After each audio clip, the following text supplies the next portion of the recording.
The Lord be with you. A reading from the Holy Gospel according to Luke.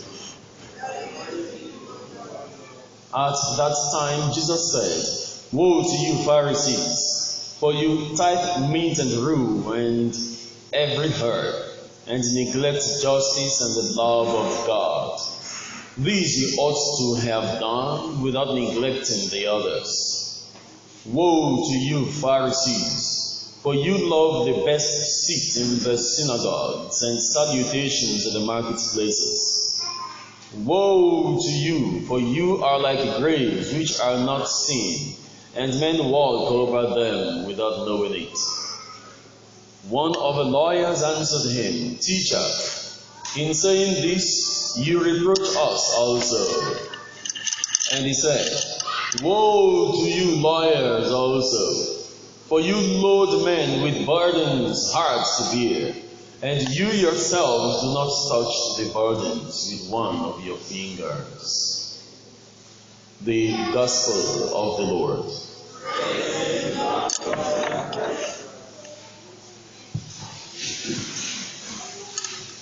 And dear brothers and sisters in Christ, there is something that is having the hashtag everywhere you browse on the internet in Nigeria currently regarding the protests against SARS. Now, the SARS protest for me is something that I wouldn't really endorse as a successful protest, because what we are meant to protest about is hiding in every Nigerian. What is the point protesting against SARS? Who will protest against military brutality? Do you know what soldiers are doing to people? Is it because they don't stay by the roadside? Who will protest against the fraud that is going on currently? Is anybody protesting against the Yahoo boys? Against the evils that are going on? Who is protesting against kidnappers? As we speak, kidnapping has become a business. Now, who is protesting against the police force? Because what the police force does is far much worse than what the SARS are doing. Every innocent person going on in Nigeria today gets to a checkpoint with hearts beating because you don't know what accusation they will lay upon you. Who is protesting the disrespect of the various paramilitary bodies in Nigeria currently? Why has SARS become the one that we are protesting against? Who is protesting against the disrespect meted on the masses by politicians? Have you seen an average Nigerian politician relate with other Nigerians?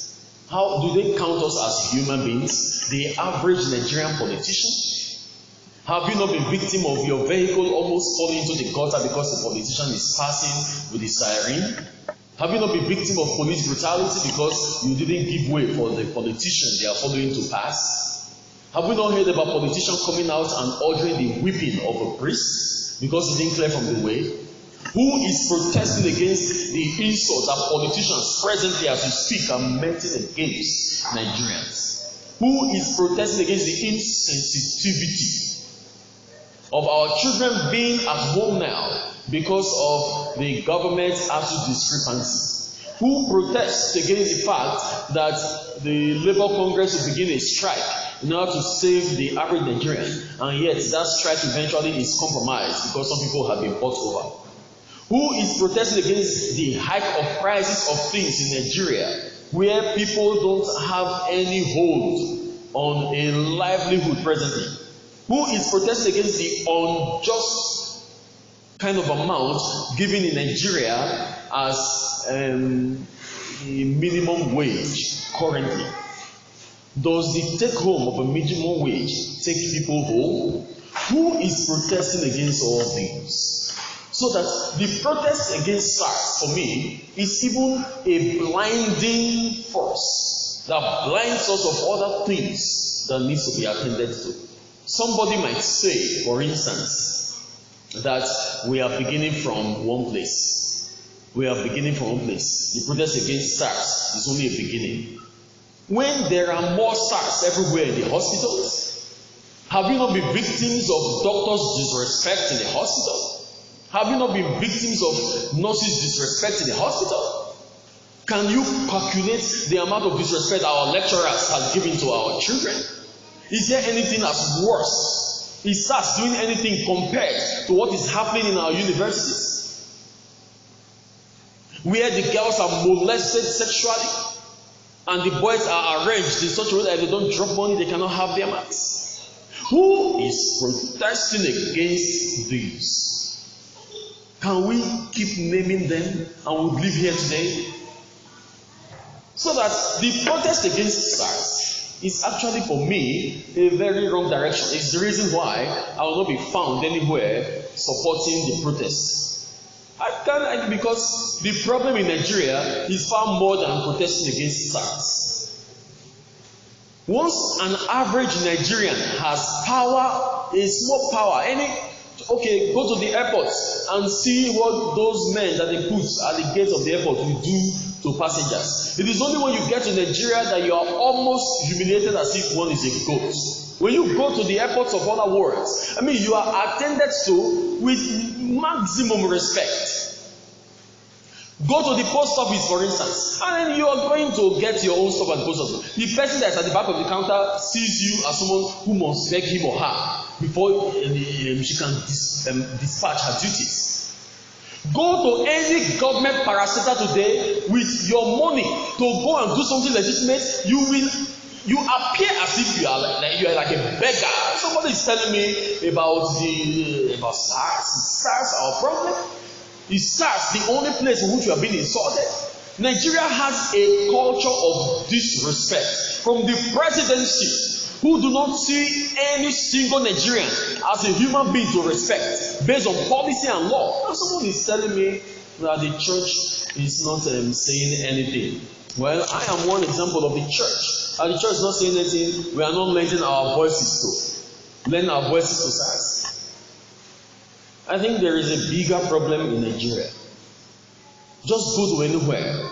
Anyone who just has a little opportunity wants to lord it over the fellow Nigerian.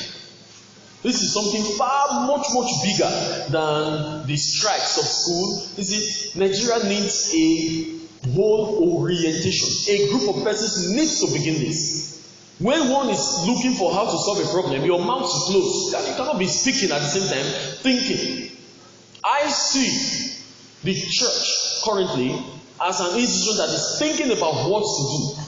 The bishops have spoken and spoken and spoken. Our speeches have actually redounded upon us. We are now seen as an inconsequential institution. The Catholic Bishops' Conference of Nigeria, since we knew when, had been dishing out plenary communiques. For how many years? In an average of 10 years, they would have dished out 20 plenary communiques. How many of it had the politicians of this country listened to? And then we should still keep talking. The other time, the Catholic bishops of this country all gathered together in a procession, in a public procession. I think after that procession, Nigeria got even worse because the people of Nigeria cried more at the increment of fear. You see, so we should be talking, right? We will talk until we enter into the grave. But I think the church needs this silence, but this silence should not be ordinary. The church has a responsibility to play. The church needs to think about an action to be taken. You see, when you look at the first reading of today, what is killing Nigeria is very, very much clear. The very thing we protest against SARS for, doctors are guilty of, nurses are guilty of, lecturers at the university are guilty of, if not even times 100. The very thing we are protesting against SARS of, state governments are guilty of, politicians in their multitudes are guilty of, the highest law governing body of this country are equally guilty of.